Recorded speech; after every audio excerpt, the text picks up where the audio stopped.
Hello friends, welcome back to my channel. आज है हमारा day 16 of our 90 day challenge for clearing CFA level 3। ये वाली video आने में थोड़ा टाइम लग गया, for which I am really sorry, but without wasting much of our time let's start this study session.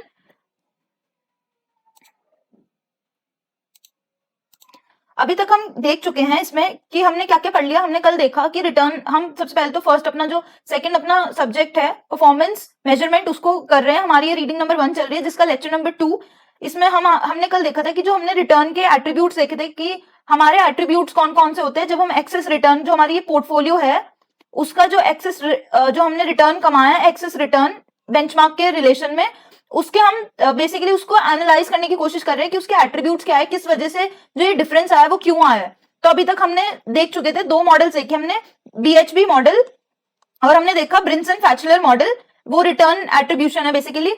तो अब हम आज वाले जो सेशन है उसमें हम देखेंगे फैक्टर बेस्ड और फिक्स्ड इनकम रिटर्न एट्रीब्यूशन। जो ये फैक्टर बेस्ड है इसमें ज्यादातर यही, इसमें क्या होता है, ये this is nothing but factor based होता है। जो हम कोई भी अपना एक्सेस रिटर्न होगा वो हम पहले क्या कर रहे थे, हम डिफरेंट चीजें देख रहे थे कि किस वजह से हमारा जो रिटर्न है उसमें डिफरेंस आ रहा है। अब जो ये फैक्टर बेस्ड वाली चीज है, हम जो रिटर्न जो होगा, अगर ये पोर्टफोलियो का रिटर्न है तो वो बहुत सारे हम देखेंगे फंडामेंटल फैक्टर्स पे जो डिपेंड कर रहा है, इसलिए इसको बोल रहे हैं कि ये फैक्टर बेस्ड मॉडल है। फंडामेंटल जो चीजें हैं उन पर बेस पे है। और हमने अभी तक जो ये ब्रिंसन फैचलर मॉडल और बीएचपी मॉडल देखा, ये क्या था, ये हमारा इक्विटी वाला सेक्शन को रिप्रेजेंट कर रहा है। बट हम अब फिक्स्ड इनकम जो रिटर्न एट्रीब्यूशन है उसकी भी बात करेंगे। तो इसमें ये बोल रहे हैं कि जो फैक्टर बेस्ड रिटर्न एट्रीब्यूशन है वो क्या यूज करता है, वो यूज करता है हमारे फंडामेंटल फैक्टर मॉडल्स डीकंपोज करने के लिए एक्सेस रिटर्न की जो कॉन्ट्रीब्यूशंस है, किससे आ रही है, वो आ रही फैक्टर्स से, फैक्टर्स यानी कि फंडामेंटल फैक्टर्स। ठीक है, तो इसमें ये बोल रहे हैं कि अभी मैं बताती हूँ कौन कौन से ऐसे फैक्टर्स हो सकते हैं, और इसमें बहुत सारे मॉडल्स बने हुए हैं जिसमें से जो हम पढ़ेंगे वो है हमारा कारहार्ट 4 फैक्टर मॉडल, या फिर जिसको हम कारहार्ट मॉडल भी बोलते हैं। ये हमने लेवल 2 में देखा था। ठीक है, इसमें मतलब ज्यादा नहीं एक्सप्लेन किया था, जस्ट हमें ये दिया हुआ था, ये वाली इक्वेशन दी हुई थी। तो इसमें कारहार्ट जो मॉडल है वो एक्सप्लेन करता है एक्सेस रिटर्न को in terms of the portfolio sensitivity to market index, जो ये वाला हमारा वेरिएबल है। फिर है हमारा एक मार्केट कैपिटलाइजेशन फैक्टर जिसे हम बोल रहे हैं SMB। एक है हमारा book value to price factor HML। फिर है हमारा मोमेंटम फैक्टर। अब मैं इसको सबको पूरा डाइफरकेट करके बताती हूँ अच्छे से। ठीक है, इसमें क्या क्या बोल रहे हैं, इसमें ये बोल रहे हैं कि जो ये पूरी, सबसे पहले तो इसे देखो, ये क्या चीज दिखा रही है, this is your excess return. But हम किसके एक्सेस में बोल रहे हैं, इसमें हम बोल रहे हैं अपना रिस्क फ्री रेट के एक्सेस में बात करें। अब एक्सेस रिटर्न तो हम किसी भी चीज में देख सकते हैं, हम बेंचमार्क में देख सकते हैं, हम कोई रिस्क फ्री जो एसेट है उसके केस में देख सकते हैं। फिर ये जो हमारा अल्फा पी है, this is your alpha is your जो हम एक्स्ट्रा रिटर्न जनरेट कर रहे हैं। जो ये बीटा वाले जो ये कोएफिशिएंट्स है, ये क्या बता रहे हैं, this is your sensitivity to these, sensitivity इसकी बता रहे सेंसिटिविटी।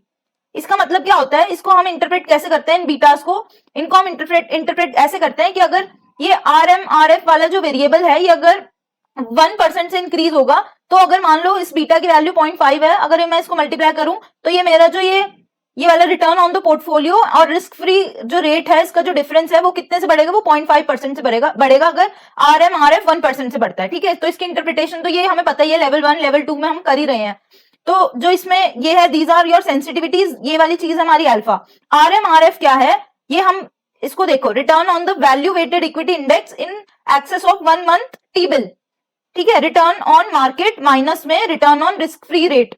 यहाँ पे दिस इज योर पोर्टफोलियो, यहाँ जो बात करें वो पोर्टफोलियो है, बट जो RMRF है वो है मार्केट रेट ऑफ रिटर्न। और ये SMB क्या है, small, S for small minus M for minus big. Small cap stocks, big stock, और जो ये बिग स्टॉक्स बोलते हैं जिसको लार्ज कैप स्टॉक्स बोलते हैं, ये क्या है हमारा मार्केट कैपिटलाइजेशन फैक्टर है। HML क्या है हमारा, हाई माइनस लो, ये क्या है हमारा वैल्यू फैक्टर। WML क्या है हमारा, विनर्स माइनस लूजर्स, ये हमारा मोमेंटम फैक्टर। ये जो लास्ट टर्म है, this is your error term.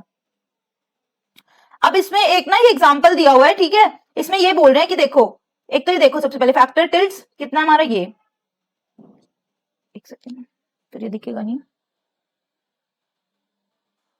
ठीक है, सिक्योरिटी सिलेक्शन क्या है, ये एक्टिव रिटर्न क्या होता है, ये 2.07, इतना परसेंट हमने एक्सेस में कमाया अपने बेंचमार्क से या फिर रिस्क फ्री रेट से। ठीक है, रिस्क फ्री रेट बेसिकली अगर हम कारहार्ट मॉडल की बात कर रहे हैं तो यहाँ पे होगा risk free rate.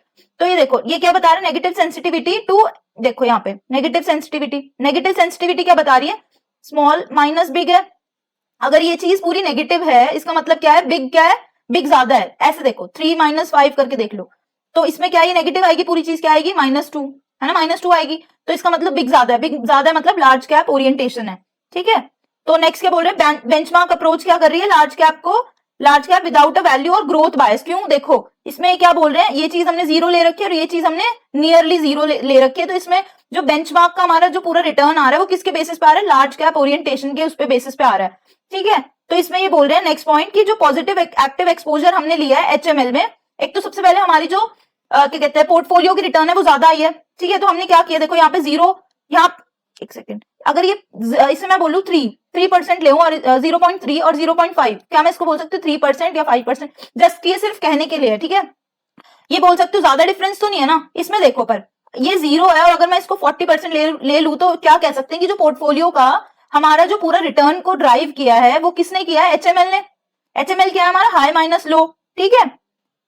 Bet on value stock किया उसने तो वो कंट्रीब्यूट किया, देखो यहाँ पे, फिर उसके बाद यहाँ जाओ, फिर प्लस देखो एचएमएल पे हमने ओवरवेट तो किया ही किया है, प्लस देखो इसमें यहाँ पे इसका जो रिटर्न था वो भी पॉजिटिव आया है, ठीक है। तो उसने क्या किया, 9 जो हमारा ये 100% जो हमारा ये पूरा हमारा एक्टिव रिटर्न है, सबसे ज्यादा पोर्शन देखो किसका है, इसका 98% किसने एक्सप्लेन किया, हमारा एचएमएल ने। तो ये वाला ओवरवेट करने के लिए वो पोर्टफोलियो मैनेजर ने अच्छा चीज की है, अच्छा इन्वेस्टमेंट डिसीजन लिया है। और तो कुछ नहीं रह गया, हाँ इसमें देखो ये कि इसमें क्या, what about the manager's ability to contribute return through stock selection. Stock selection तो उसका अच्छा नहीं था क्योंकि वो नेगेटिव में है, बेसिकली उसने तो और रिड्यूस किया हमारा एक्टिव रिटर्न, तो इसमें क्या है, slightly negative. Is this type of tilt consistent with the manager stated, जो मैनेजर कहा था कि उसका ये वाला टिल्ट होगा, क्या वो आगे भी हम उस चीज को फॉलो कर सकते हैं। अगर हम बोल रहे हैं कि हाँ हम कर सकते हैं और वो उसके बेसिस पे ही बनाया है, तो हम बोल सकते हैं कि उसका पॉजिटिव रिटर्न एक अच्छी मैनेजर को हम क्रेडिट कर सकते हैं इस बात पे। अगर हम बोल रहे हैं कि नो, कि ये जो then the excess return in the period is unlikely to result from manager skill but a byproduct of luck, अगर उसने बोल रहे कि मैं एक ना फैक्टर टिल्ट्स की रिटर्न के बेसिस पे अपना रिटर्न जो एक्टिव रिटर्न है उसको पोर्टफोलियो मतलब उसको दिखाता हूं, बट उसके हिसाब से ऐसा हो नहीं रहा है, मतलब वो तो बोल रहा है कि ऐसा मेरा जो पर्सपेक्टिव है मैं ऐसे ऐसे करके लेता हूँ या मैं सिक्योरिटी सिलेक्शन में ना बहुत अच्छा हूँ, बट उसका वो चीज नेगेटिव आ जाए तो वो तो गलत हो जाएगा ना। वो तो यही बोल रहे हैं कि वो तो लक के बेसिस पे उसका जो रिटर्न आया वो आया। अगर हम बोल रहे हैं कि सिक्योरिटी सिलेक्शन के बेसिस पे हम क्या बोल सकते हैं, हम बोल सकते हैं कि अगर वो मना कर रहा है कि उसको नहीं है वो स्किल सिक्योरिटी सिलेक्शन में, और अगर फिर भी उसका जो वो चीज है जो मिनिमल कंट्रीब्यूशन है नेगेटिव वाली चीज की, क्योंकि हम 5% की ये 0.05% ही है, तो वो हम ये बोल सकते हैं कि वो उसकी ये नहीं बोल सकते कि वो उसका स्किल की गलती है। अब इसमें बात कर रहे हैं, हम आते हैं फिक्स्ड इनकम रिटर्न एट्रीब्यूशन की। अब हम बात कर रहे हैं बॉन्ड्स की, या जो फिक्स्ड इनकम हमारी सिक्योरिटीज होती है। फिक्स्ड इनकम जो पोर्टफोलियोज होते हैं वो किसके थ्रू ड्रिवन होते हैं, it is driven by decisions with respect to your credit risk. जो क्रेडिट रिस्क क्या होता है, अगर मैंने किसी को लोन दिया है तो वो प्रिंसिपल और मेरा जो और क्या होगा, प्रिंसिपल और मेरा इंटरेस्ट को पूरा अच्छे से दे देगा, टाइमली मैनर में दे देगा, तो ये इसी चीज को होता है क्रेडिट रिस्क। और हम क्या बोलते हैं, यील्ड कर्व। यील्ड कर्व तो पता ही है सबको, बॉन्ड्स के उसमें होता है इंटरेस्ट रेट जैसे जैसे बढ़ता है वैसे वैसे प्राइस की जो हम देखते हैं वो। इसमें 3 अप्रोचेस होते हैं फिक्स्ड इनकम में, एक तो exposure decomposition duration based, second is your yield curve decomposition, third is your yield curve decomposition full repricing based. ये दोनों क्या है, ड्यूरेशन बेस्ड, ये है हमारा फुल रीप्राइजिंग बेस्ड, ठीक है। देखो इसमें यील्ड कर्व की हम डीकॉम्पोजिशन कर रहे हैं वाईटीएम की, एक में हम करें ड्यूरेशन बेस्ड और एक में हम करें फुल रीप्राइजिंग बेस्ड। तो फर्स्ट हमारा एक्सपोजर डीकॉम्पोजिशन ड्यूरेशन बेस्ड, ये क्या होती है, ये होती है हमारी टॉप डाउन एट्रीब्यूशन अप्रोच है।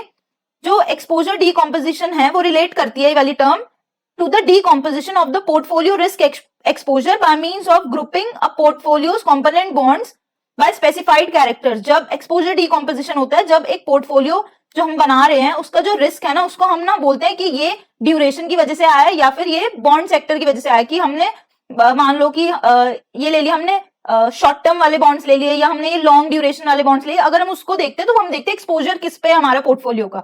जो ड्यूरेशन बेस्ड टर्म है वो क्या बेसिकली क्या बताती है, वो रिप्रेजेंट करती है हमारा इंटरेस्ट रेट एक्सपोजर डिसीजंस। ये किस लिए यूज होता है, ये एक्सपोजर डीकॉम्पोजिशन ये यूज होता है मार्केटिंग और क्लाइंट रिपोर्ट्स में। यूजर्स कैन इजीली अंडरस्टैंड, ये इसका प्लस पॉइंट है, एडवांटेज है कि ये इजीली अंडरस्टूड हो जाता है। और हम मतलब बेसिकली हम क्या कर सकते हैं, हम आगे उसको कन्वे कर सकते हैं अपने रिजल्ट्स को, ठीक है, कन्वे कर सकते हैं अपने रिजल्ट्स को दूसरे लोगों से, दूसरे स्टेक होल्डर से। तो नेक्स्ट हमारा yield curve decomposition. Yield curve यानी कि वाईटीएम हमारा, अब हम वाईटीएम का जो इम्पैक्ट है वो डीकम्पोज करने की क्या बोल रही हूँ मैं, डीकम्पोज करने की कोशिश कर रहे हैं। ठीक है, तो ये क्या होती है, ये टॉप डाउन अप्रोच भी हो सकती है, बॉटम अप भी हो सकती है। ठीक है, इसमें क्या बोल रहे हैं, जो टोटल रिटर्न की जो परसेंटेज अगर निकली है तो वो हम बोल सकते हैं कि वो है हमारी इनकम रिटर्न और एक प्राइस रिटर्न। एक है हमारा कैपिटल गेन वाला पार्ट, ये सिर्फ एक एग्जांपल है, मेरा एग्जांपल है ये, कि हम देख सकते हैं अगर मैंने कोई जमीन या कोई घर लिया है तो हम देख सकते हैं एक तो रेंटल पार्ट और एक हम देख सकते हैं उसका कैपिटल गेन वाला पार्ट। ठीक है, ऐसे याद कर लो। ठीक है, तो इसमें क्या है, परसेंटेज प्राइस रिटर्न क्या होता है, ये इसका फॉर्मूला दे रखा है कि ड्यूरेशन नेगेटिव में और चेंज इन वाईटीएम। ड्यूरेशन क्या है, वो मेजर करते हैं sensitivity of a bond price to a change in the bond's YTM. ये क्या बोल रहे हैं कि बॉन्ड का जो प्राइस है कितना चेंज होगा अगर हम 1% चेंज कर रहे हैं वाईटीएम को। Change in YTM can be broken down into yield curve factors और स्प्रेड फैक्टर्स। अब इसको भी मैं फर्दर डिवाइड कर रही हूँ। ठीक है, अब वो फैक्टर्स क्या हो सकते हैं, रिस्क फ्री गवर्नमेंट कर्व को देखते हैं हम, चेंजेस क्या क्या है, और हम देखते हैं premium required to hold riskier, premium जो हम रिस्कियर एसेट्स और बॉन्ड्स को होल्ड करने के लिए उसमें यूज कर रहे हैं। ये जो अप्रोच होती है, it is applied to both portfolio and the benchmark to identify the contributions to total return from changes in the YTM. ये टोटल रिटर्न देखने के लिए यूज होती है, वो हम पोर्टफोलियो के लिए भी कर सकते हैं और हम बेंचमार्क के लिए भी कर सकते हैं। हम देखते हैं बेसिकली टोटल रिटर्न, अगर हमारा वाईटीएम जो है, हमारी जो इंटरेस्ट रेट है वो 1% अगर इंक्रीज हो रही है अप एंड डाउन, तो हमारे टोटल रिटर्न पे कितना इफेक्ट पड़ रहा है। इस जो ये वाली जो हमारी अप्रोच है, इसका जो डिसएडवांटेज है वो ये है कि वो बहुत सारे डेटा पॉइंट्स यूज करता है, तो इसलिए ना उसको कैलकुलेट करना, सेपरेट एब्सोल्यूट एट्रीब्यूशन एनालिसिस बहुत डिफिकल्ट हो जाता है। और इससे क्या होता है, एक्सचेंजेस बेटर ट्रांसपेरेंसी, बट ये ऑपरेशन जितना ज्यादा डेटा पॉइंट लेगा एक्यूरेट तो बताएगा, बट वो कॉम्प्लेक्स हो जाएगा। अब क्या हो जाएगा, कॉम्प्लेक्स हो जाए तो नॉर्मल बंदे तो समझ नहीं पाएंगे ना इसको, तो इसलिए क्या बोल रहे हैं कि ये सिर्फ रिपोर्ट्स बनाने में और एनालिसिस करने में ही यूज होता है, और ये कौन यूज करता है, मार्केटिंग और क्लाइंट रिपोर्ट्स में। जो फिर है हमारा वो है yield curve decomposition, full repricing. ये क्या करती है, जो बॉन्ड, अच्छा एक बात बताओ, जो बॉन्ड का प्राइस होता है या किसी भी चीज का प्राइस होगा वो कैसे होगा, वो हम क्या करते हैं, प्रेजेंट वैल्यू निकालते हैं ना, जो फ्यूचर की कैश फ्लोज है, प्रेजेंट वैल्यू निकालते हैं। ये मान लो अगर ये सीएफ है, CF is your cash flows, और ये कर रही हूं मैं इसको डिस्काउंट, है ना, ऐसे ही तो निकालते हैं जितने भी टर्म के लिए। तो इसमें ये यही बोल रहे हैं कि the bond price is the sum of its cash flow. ये अगर मैं बोल रही हूँ ऐसे, एक टाइमलाइन बनाई है 0 1 2 3, इसमें मेरे को 5 रुपीज मिल रहे हैं, इसमें मेरे को 5 रुपीज मिल रहे हैं, इसको 5 रुपीज, इसको 100। तो मैं क्या करूंगी, इस चीज को मैं यहाँ पे लेके आऊंगी, फिर इस चीज को मैं प्रेजेंट वैल्यू, इसकी प्रेजेंट वैल्यू, फिर इसकी प्रेजेंट वैल्यू, तभी तो मैं प्राइस डिटरमाइन होगा। तो वो क्या होगा, एक डिस्काउंट रेट जो होता है वो इंपॉर्टेंट होता है इसमें। तो इसमें यही बात कर रहे हैं कि दिस बॉटम अप, एक तो बॉटम अप अप्रोच है। ठीक है, इसमें क्या करते हैं हम, ट्रांसलेट करते हैं अपनी कॉन्ट्रीब्यूशन ऑफ सिक्योरिटी रिटर्न और एग्रीगेटेड फॉर पोर्टफोलियो। ठीक है, इसको एग्रीगेट करते हैं, फिर ये बहुत प्रिसाइज होती है प्राइसिंग, क्योंकि हम पूरे जो नॉर्मल हमारे जो cash flows, real cash flows जो आने वाले हैं उसको ही डिस्काउंट करते हैं, तो अच्छी इसकी प्रिसाइज होती है प्राइसिंग, और broader range of instrument types के लिए और यील्ड चेंजेस के लिए यूजफुल होती है। इसके डिसएडवांटेज क्या है, ये फुल कैपेबिलिटी टू उसको क्या करना पड़ता है, हमें पूरे जितने भी रीप्राइस करने पड़ते हैं सारे financial instruments in the portfolio और बेंचमार्क के लिए, सारे जितने भी है रीप्राइस। अब एक बात बताओ, बहुत सारे 100 अगर सिक्योरिटीज है किसी इंडेक्स में और मैं 100 को ऐसे रीप्राइस कर रही हूँ बार बार, इसका प्राइस क्या होगा कैश फ्लोज के, इसका बहुत ज्यादा कॉम्प्लिकेटेड नहीं हो जाएगा, उनके रेट्स भी देख रही हूँ प्लस उनके कैरेक्टरिस्टिक्स भी देख रही हूँ, तो वो कॉम्प्लेक्स हो जाता है उसका नेचर, और बहुत डिफिकल्ट हो जाता है, कॉस्टली हो जाता है उसको एडमिनिस्टर करना ऑपरेशनली। ठीक है, और उससे क्या होगा, वो अंडरस्टैंड करने में नॉन फिक्स्ड इनकम प्रोफेशनल्स के लिए बहुत ज्यादा डिफिकल्ट हो जाता है। इसके एडवांटेज ये है कि वो अप्लाई हो सकता है हमारे सिंगल करेंसी और मल्टी करेंसी पोर्टफोलियोज के लिए। इसमें अब एक एग्जांपल दे रखा है एक्सपोजर डीकॉम्पोजिशन एनालिसिस का। इसमें ये बोल रहे हैं कि देखो, higher with higher duration than the benchmark, ये देखो ये वाली चीज कहाँ है, एक ड्यूरेशन, देखो ये वाली चीज और ये वाली चीज, किसका ड्यूरेशन ज्यादा है, पोर्टफोलियो का, पोर्टफोलियो का ड्यूरेशन ज्यादा है। फिर देखते हैं हम, देखो ये ड्यूरेशन किसको बोलते हैं, ड्यूरेशन टाइम को बोलते हैं। अब देखो टाइम का है तो हम यही देखेंगे शॉर्ट, मिड और लॉन्ग। देखो इसका शॉर्ट का क्या 20, इसका कितना 35, इसका कितना 35, इसका भी, इसका 30 है, इसका 30 है, इसका 50 है, तो ये ज्यादा है, जो लॉन्ग वाली चीज है वो ज्यादा है। मतलब जो पोर्टफोलियो में जो लॉन्ग थे उन्होंने जो इन्वेस्टमेंट मैनेजर थे उन्होंने अपने वेट्स बढ़ा दिए लॉन्ग टर्म बॉन्ड्स के लिए। क्यों, अब ये देखते हैं। द मैनेजर, क्योंकि वो एक्सपेक्ट कर रहा है कि जो रेट्स है वो गिरेंगे और इसलिए उसने बुलिश पोजीशन ली है लॉन्ग टर्म बॉन्ड्स पे और उसको ओवरवेट भी किया है। Based on the overweight in the corporate sector, उसने कॉर्पोरेट सेक्टर भी देखो 60% था, यहाँ पे 45 था बेंचमार्क में, 60 versus 40। Manager likely expected credit spreads to narrow, ठीक है, ये क्या है, दिस इंक्रीज 4.94, इसने क्या किया, कॉर्पोरेट की अगर मैं बात करूं तो उसका कंट्रीब्यूशन सबसे ज्यादा भी है। अगर कोई इन्वेस्टमेंट मैनेजर ने एक तो लॉन्ग करा है, वो लॉन्ग का एक्सपोजर उसका ज्यादा है, और इसने देखो ये कॉर्पोरेट जो बॉन्ड्स थे वो भी उसने ओवरवेट कर दिया, तो इससे क्या हुआ, इसका जो ये वो है पूरा कंट्रीब्यूशन वो भी ज्यादा है।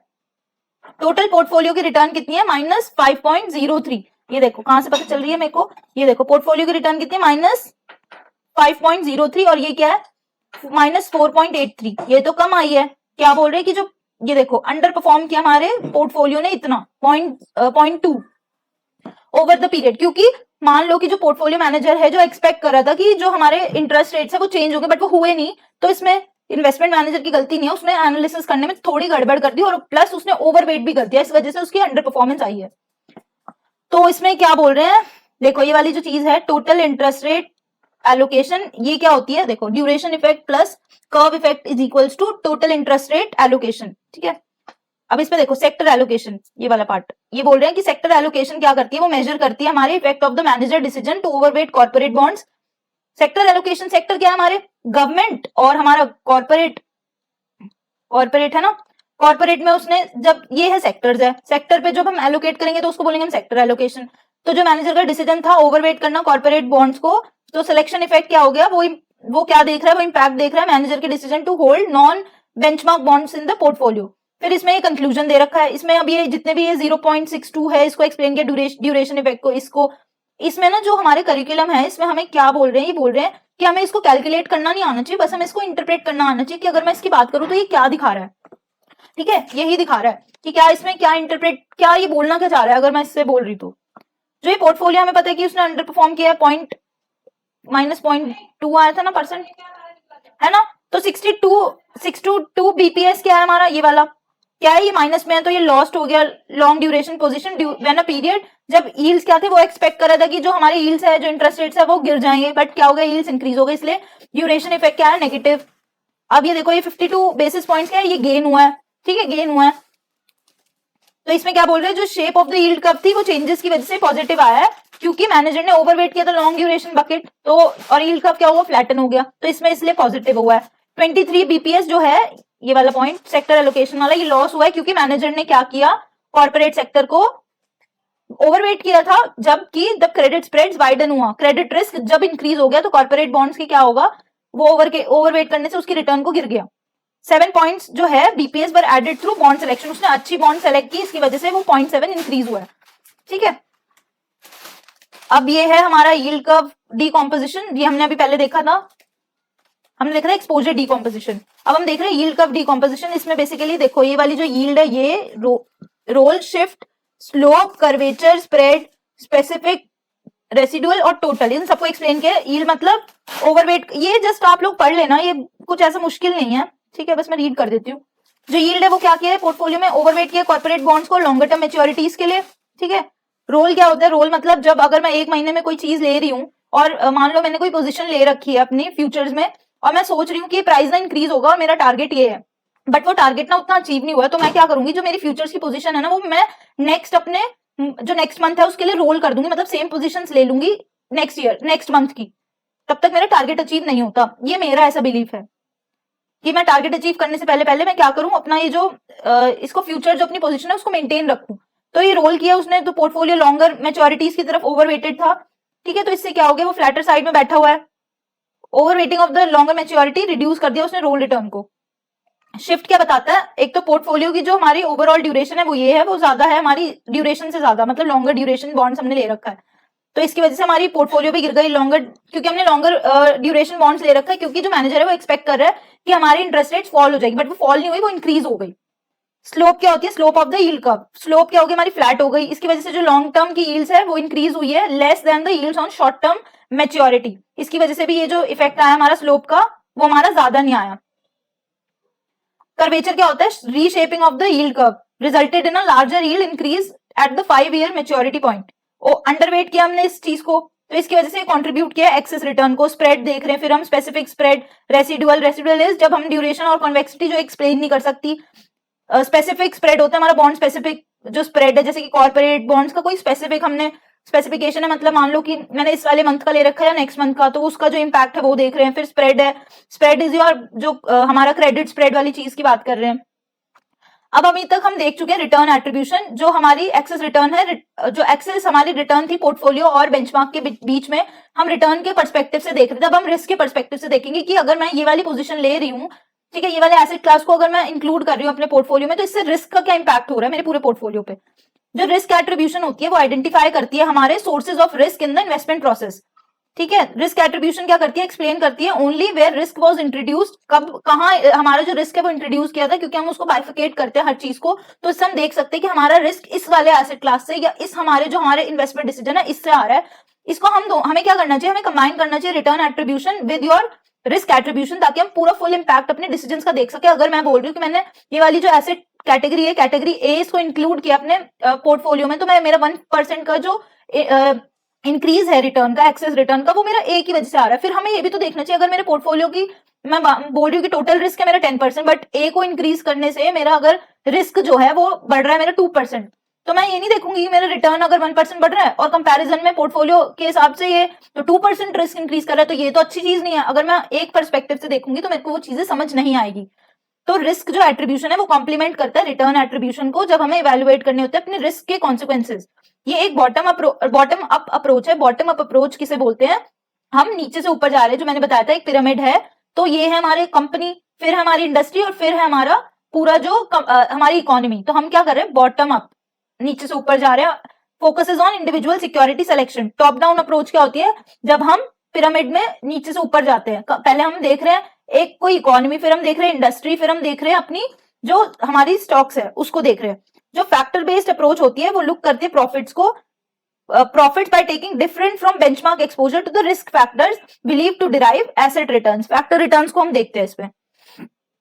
अब इसमें ये बोल रहे हैं कि ये जो हमारा देखो, इसमें बोल रहे हैं टाइप्स ऑफ एट्रीब्यूशन क्या होती है, हमारी रिलेटिव एट्रीब्यूशन होती है और एक होती है हमारी एब्सोल्यूट, फिक्स्ड इनकम में है, ठीक है।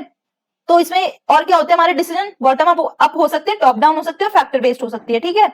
तो जो बेंचमार्क रिलेटिव मैंडेट्स है ना, उसका जो सोर्स, बेंचमार्क की अगर मैं रिलेशन में बात करूं, तो उसका सोर्स ऑफ जो रिस्क होता है वो होता है ट्रैकिंग रिस्क या फिर ट्रैकिंग एरर, और उसका ऑब्जेक्टिव होता है क्वांटिफाई करना contribution of active decisions to total risk. जो हम डिसीजंस ले रहे हैं उस पर टोटल रिस्क का क्या इम्पैक्ट पड़ेगा। अगर मैं बात करूं बॉटम अप बेंचमार्क की, बॉटम अप ये वाला, तो हम क्या करते हैं, हम हर एक जो पोजीशन ली है उसका कंट्रीब्यूशन देखते हैं ट्रैकिंग रिस्क के उसमें रिलेशन में। जैसे अगर ए है ये मेरी सिक्योरिटी, और वो मान लो मेरे पोर्टफोलियो का तो 10 है, ये ट्रैकिंग एरर, ट्रैकिंग रिस्क बोल लो या ट्रैकिंग एरर, और मैं इसका कंट्रीब्यूशन देखूंगी, अगर मैं ए को ऐड कर रही हूँ तो कितना उसका जो ट्रैकिंग रिस्क है उस पर इम्पैक्ट कर रहा है। और वैसे ही मैं अगर टॉप डाउन की बात करूं तो इसमें क्या बोल रहे हैं, active return is explain first by allocation decision and selection to TR. इसमें मैं सिलेक्शन और एलोकेशन डिसीजन देखती हूँ। अगर मैं एब्सोल्यूट मैंडेट्स की बात करूं तो ये इसमें सोर्सेज ऑफ रिस्क क्या होता है, वो होता है हमारा पोर्टफोलियो की वॉलिटिलिटी।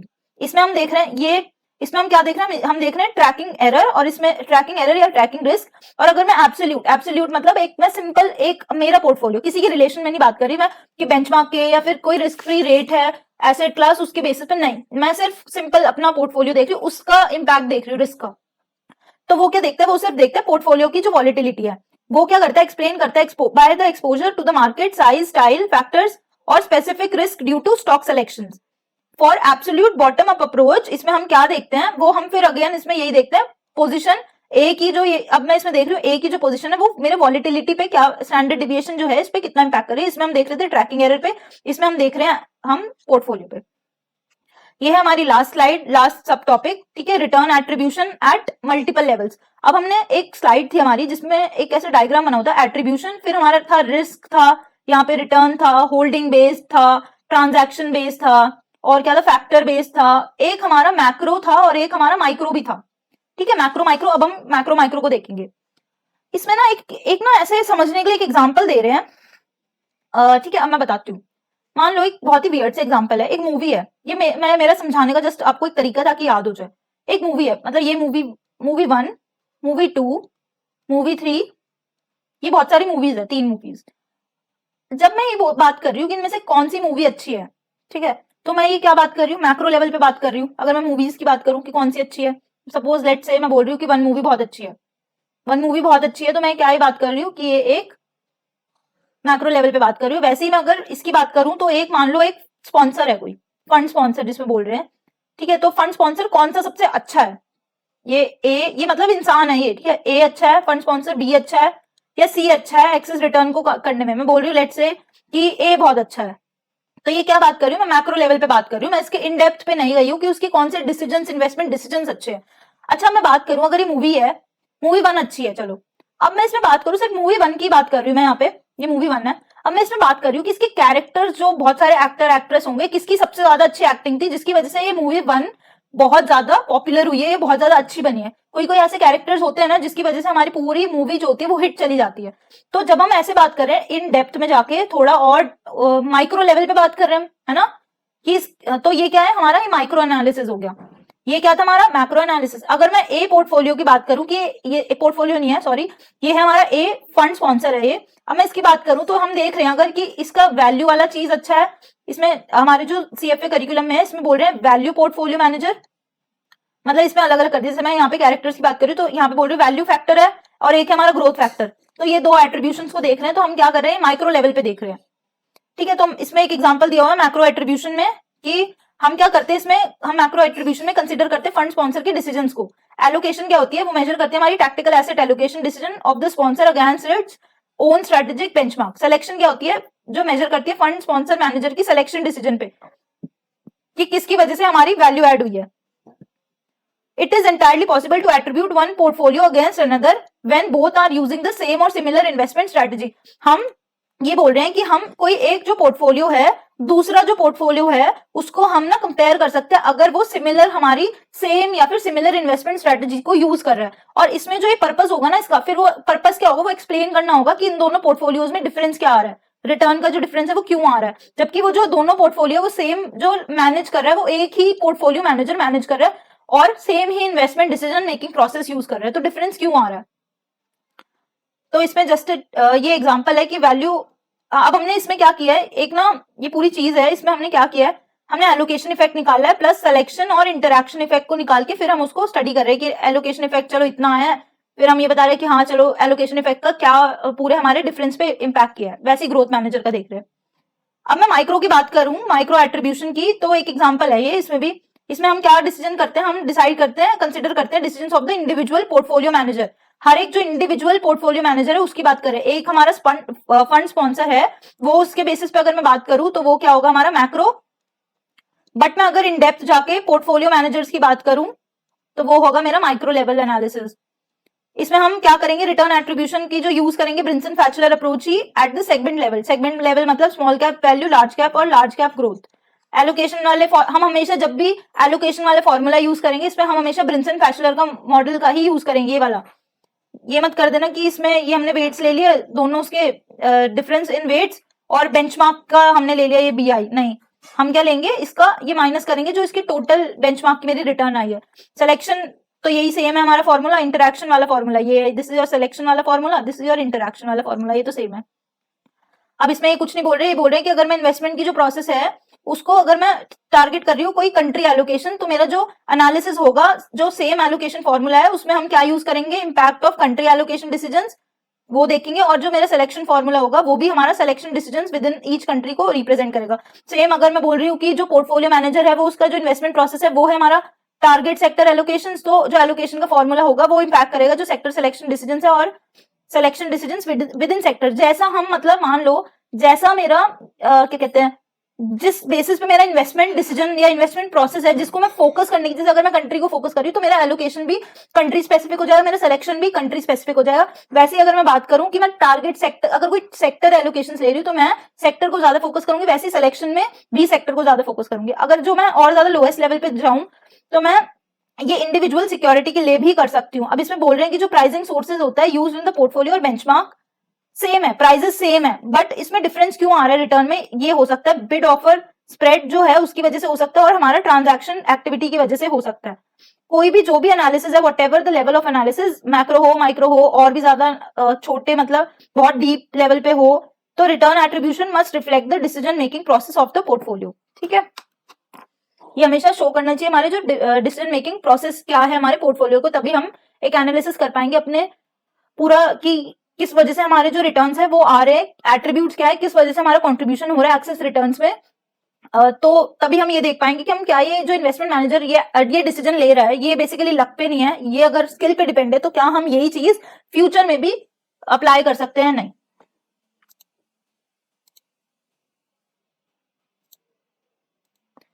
तो इसी के साथ होता है हमारा ये वाला जो स्टडी सेशन का टास्क है ये कंप्लीट।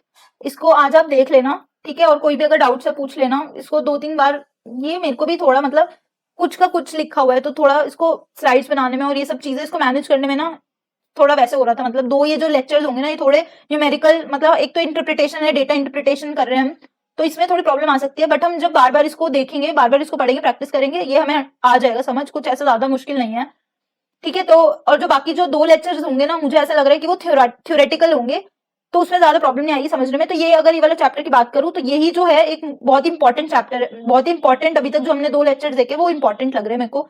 और जो नेक्स्ट होगा जो हमारा वो थ्योरी है कि बेंचमार्क कैसे देखते हैं, कौन कौन से अलग अलग बेंचमार्क्स होते हैं, तो वो देख लेना। अभी मैं बना रही हूँ डे 17 की वीडियो, जो अभी आएगी, नेक्स्ट आएगी, ये तो डे 16 की है। तो मिलते हैं अपनी डे 17 में। Bye bye, signing off, keep learning.